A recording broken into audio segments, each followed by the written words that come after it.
Hello, movie lovers. We are Cinema Squad coming at you with our second group review. This one will be on Don't Breathe. It's half and half right now. I don't like it. Miller doesn't like it. Will likes it, and Darren likes it. So this should be interesting.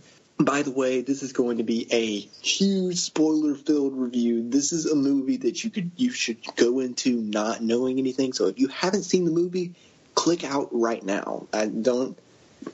Don't even watch this if you haven't seen the movie. What does everyone think of the movie? I loved it up until a point, but I mean, I love the camera work. I love how it foreshadowed things to come, and how it went through the house. I was very worried about these characters, even though you're really rooting for. It's bad versus bad. It's bad versus evil, and you're rooting for these people to get out of their house, get out of this house, even though they're doing terrible things. They did break into this man's house, but you're still rooting for him. And Stephen Lang plays a fantastic villain. And it's nice to see a horror movie that is smart, that actually relies on its intelligence up until a point. But yeah, I mean, the only thing I guess we'll get into negatives later, but I still really very much enjoy this movie. And also watching this movie with an audience was great. I mean, just because we're all like on the edge of our seats screaming. Yeah, but it was great. I really liked it. Well, I agree with everything that Darren just said. I would also like to point out, and I think this is kind of what Darren was alluding to when he said foreshadowing, but in any narrative fiction, you're going to have things that are contrived. You're going to have things that have to happen in order to move the story along. You're going to have coincidences. This movie doesn't really have anything that feels contrived or coincidental, because you see the trail of causality from how event A leads to event B and event B leads to event C. Everything happens organically, and it shows you this. It shows you this. And it's also very good about introducing certain things and then paying them off later on in the movie. It's an incredibly well-constructed movie, and it's probably one of the better well-constructed movies I've ever seen. All right, Miller, what did you think of the movie? I'd say I liked it more than you did, but I'm just very meh on it. I don't like how the very first scene pretty much gives away the ending, or not the ending, but gives away like pretty much the whole movie to a certain point. And I don't see why people say that the characters are smart. They're pretty dumb, or most of the characters are pretty dumb. I found the ending really dragged out. Like, there were cool elements in it. Like, I thought the basic plot setup was cool, and how they had the whole, like, they knew the security codes, so they could easily just turn off the alarms. I just thought, like, everything that I liked about the movie, or not everything, but most of what I liked about the movie just wore thin for me, and I just left the theater not really caring about it. And the more I think about it, the more it gets worse for me. Well, for me, I'm kind of with Miller. I just kind of disliked it a little bit more than Miller did. First off, I was incredibly excited for this movie. I went into it. I was hyped. I was hyped out of my mind. And the day before that, I had actually watched Evil Dead, which is by the same director, which I actually enjoyed. And so I was hyped out of my mind. And I got in there, and I love the first half of the movie. I will say that. I love the first half of the movie. I think it's shot beautifully. I love how claustrophobic you feel because this movie's so condensed. Or contained. I thought Stephen Lang played a good villain. Jane Levy, she gave a good performance. Everyone else except for Stephen Lang was just kind of meh. But yeah, I love the first half of the movie, and then the plot twist comes, and it just took me out of the movie. I mean, the movie it didn't need to be that over the top, and they just took it too far. I would have liked this movie much more if it just would have been an hour and a half movie about them trying to get out. At the end, they end up getting out, and that's it. I mean, I honestly would have been fine with that, because I like that part of the movie, and when the movie gets to the plot twist, that's when it gets over the top. The plot twist is over the top, and then the movie just keeps going, and every scene where he tries to impregnate her, that's what I'm talking about. Well, I guess that's kind of a plot twist. I don't really. Yeah, that just happens. That's Yeah, right. I guess That's so, more but- like a plot development. See, I mean, yeah, I agree that maybe wasn't necessary, but I disagree that it takes you out of the film. I don't see that at all. I mean, by that point, you're just entirely too invested in everything that's going on. There's very little that could have happened to really take you out of this movie because it's just all encompassing. Well, I mean, yeah, for the first half of the movie, I was very encompassed in the movie because, I mean, I felt that tension. I felt that claustrophobia that the movie was trying to go for. And I was entertained when what I was really happy about is that the movie wasn't like one of the real upsides of the movie is that it wasn't a 2-hour jump or the hour and a half jump scare fest. That's what I liked about Evil Dead. And, but yeah, the plot twist, it just, like you said, it wasn't necessary. And I mean, I guess I can see how for some people it might get you more encompassed in the movie. I don't know. I just thought that the movie was going for something that it wasn't supposed to be, I guess. No, I disagree. It was definitely supposed to be that way because a horror movie, what makes a really good horror movie, and where a lot of horror movies get it wrong, okay, one of the scariest things that a horror movie can do is just really make you feel uncomfortable. And that movie makes you feel uncomfortable. And that's what a horror movie is supposed to do. It's supposed to make you feel uncomfortable. No, a horror movie is supposed to scare you. Right, but that's where a lot of the tension comes from is you're already on edge because this like extremely messed up stuff is happening and you don't feel right. You feel wrong watching it. That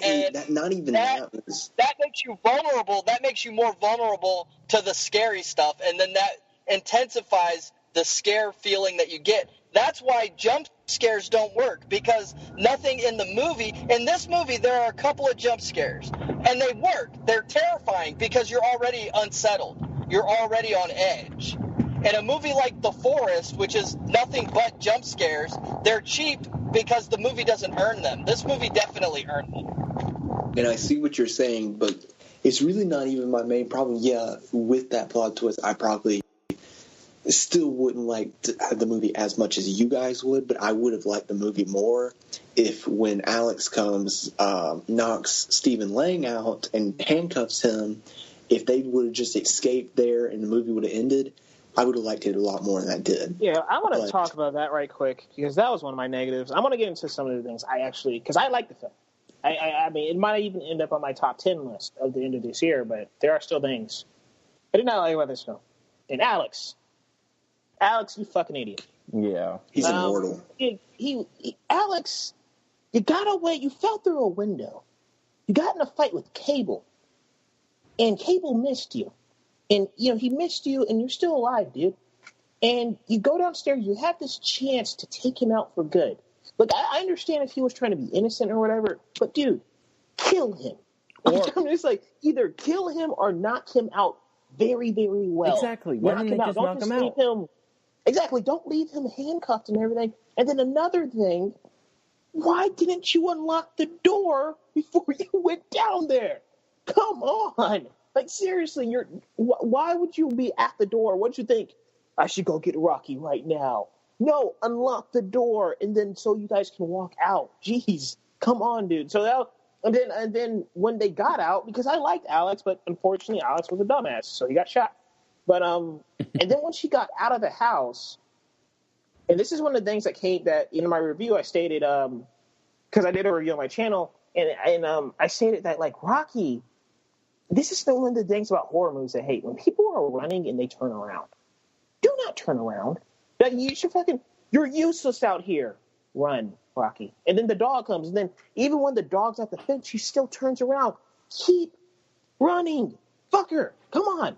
But yeah, it's just, those are the things that kind of irked me, but I also kind of wish that the movie, and I'm kind of siding with this on Morgan. There's another film called Morgan coming out soon that I kind of wish that's a spoiler, but anyway, but I just kind of wish it would have been nice to see maybe if Stephen Lang won, because I think that'd just be a nice that would have been just really dark, and if they went that ballsy with it, that could have been something, but I'm glad Rocky got away, but that just would have been a kind of a ballsy move. Well, that's true. Darren brings up a good point because I think the film doesn't decide what it wants to be, because it starts off being like, okay, these kids are horrible because they're breaking into this poor old man's house who lost his daughter, who has a bunch of money now. But then the film, it's like they think you need to empathize with someone at all times, and then they turn Stephen Lang into a rapist. So now it's like, oh, he's the bad guy, and the kids are the more good guys, so you want to root for them. But I don't think the movie never really like takes a side of what it's trying to be. Like, I think it would have been interesting for what Darren said to like have Stephen Lang win, because that would have been different. But then it's just like it ends up being generic. My main problem with the movie is that it never feels like it's going to end. I mean, Jesus, I thought this movie was going to end probably like 10 different times. Like, it just kept going and going and going. I jumped up from my seat when the movie was over, and my mom was like, "What are you doing?" Because I was so ready to get out of the theater, because the movie just... When I thought the movie was over, it still had like 30 minutes left. And then Stephen Lang broke from the handcuffs, and then this happened, and then I thought it was over, and I thought Stephen Lang won, and then Rocky broke out, and then it just kept going, and it kept going, and then Stephen Lang was still alive.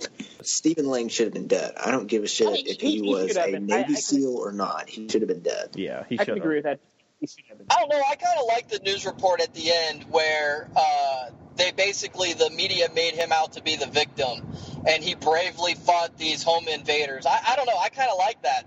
That's one of those things where you get to the very end and you're like, that's the last messed up thing that this movie could have done to me, and it didn't.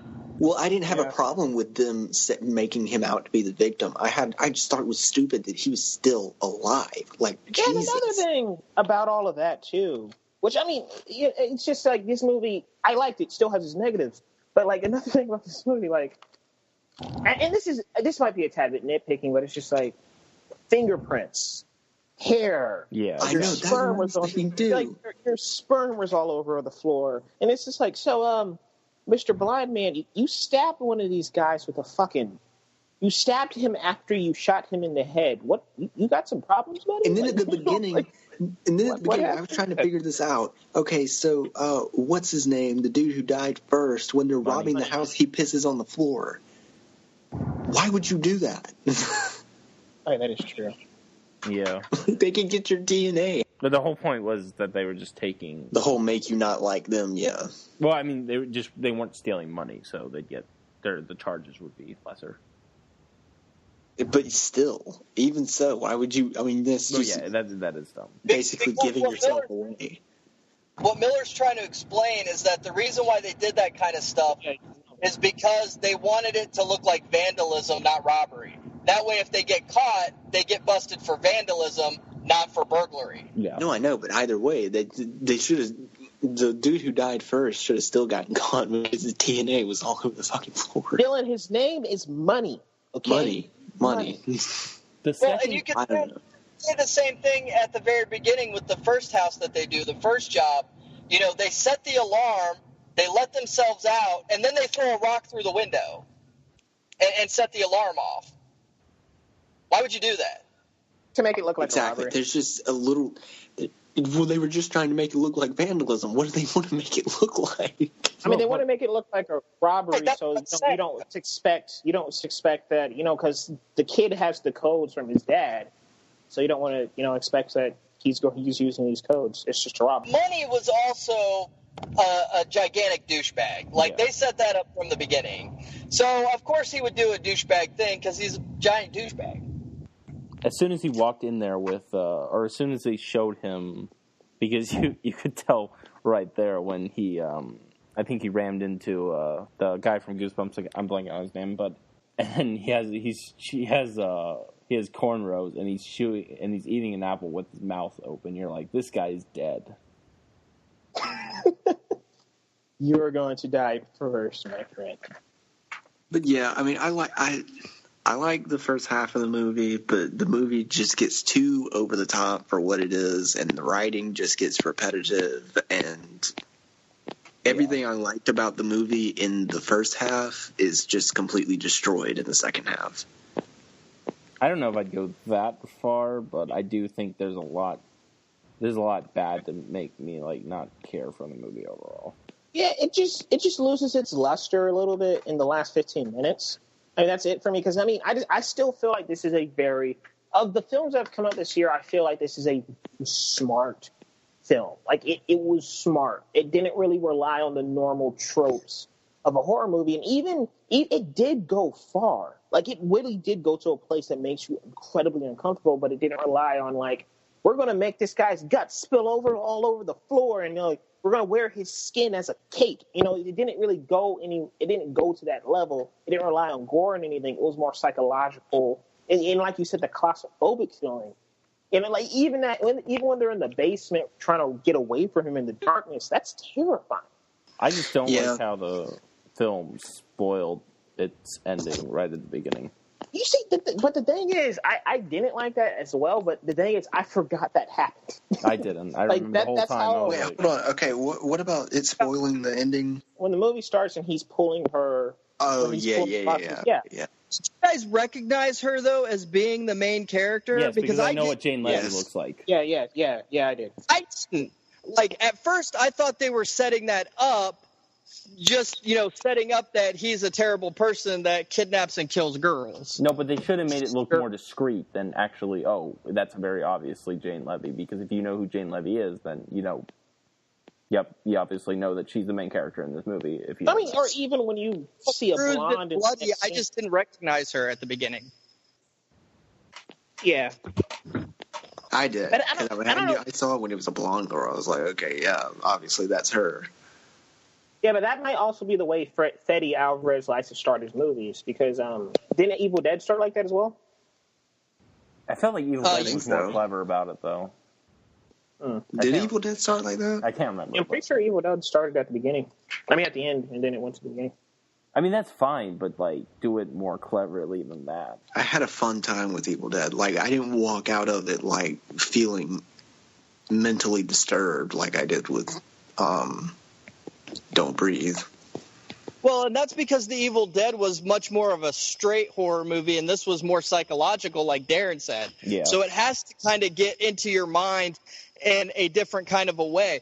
But also, back to that opening image of him dragging her through the street, I just thought that was a really haunting image that really set the tone of the movie very, very well. Oh, yeah. Alex pretty much died 3 times in the movie. Yeah, I had a problem with that, too. I didn't like that. He just kept on getting up. I thought it was funny, but, I didn't feel like that's what they were going for, and it just kept dragging things out, like Dylan said.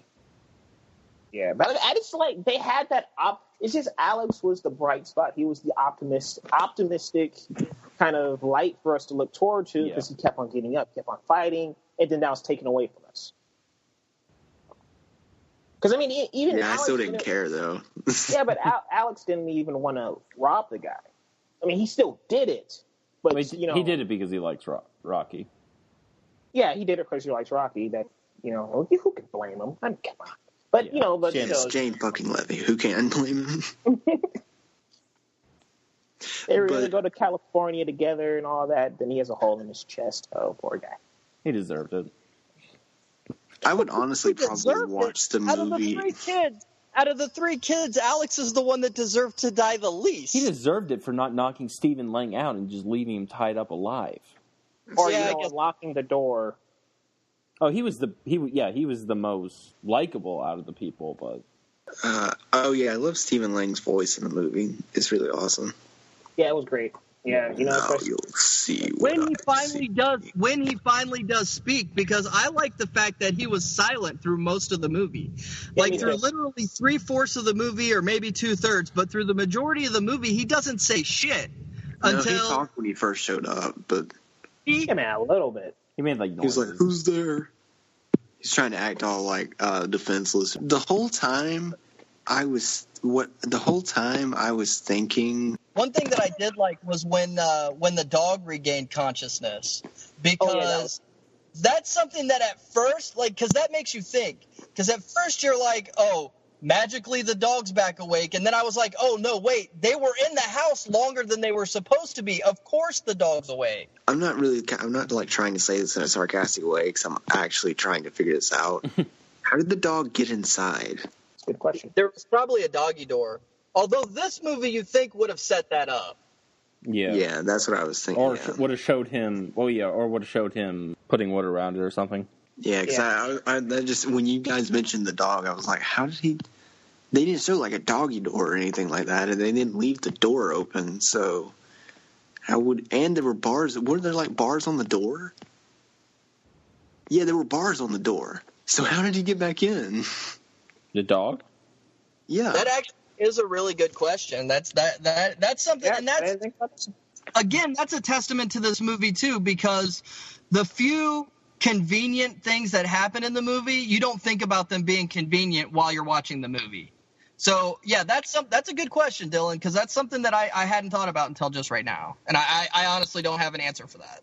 Yeah. So yeah, there's your one coincidence. But yeah, I mean, I like the movie. I like the first half of the movie, and I watch it again if I could just do away with the whole rape thing and the over the top finale. I still very much enjoyed it. I need to go back and watch it.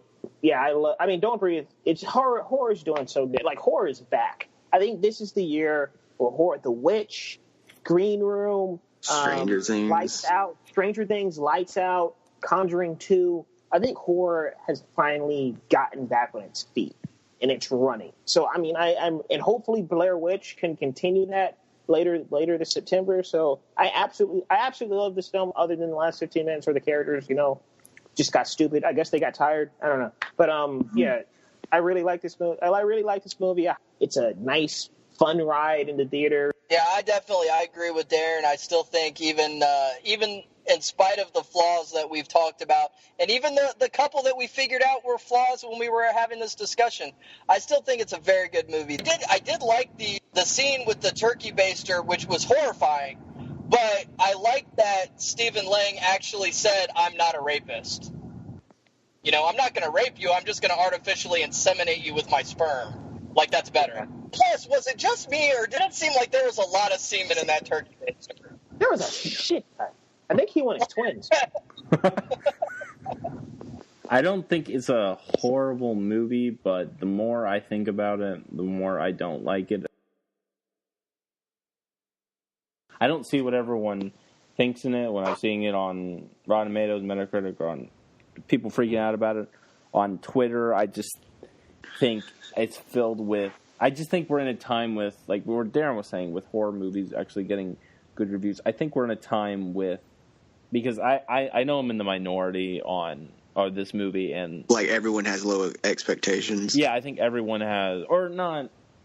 As much as I don't like The Witch. Well, yeah, as much as I don't think The Witch is that great, I see why I see more why people like it more than the other ones.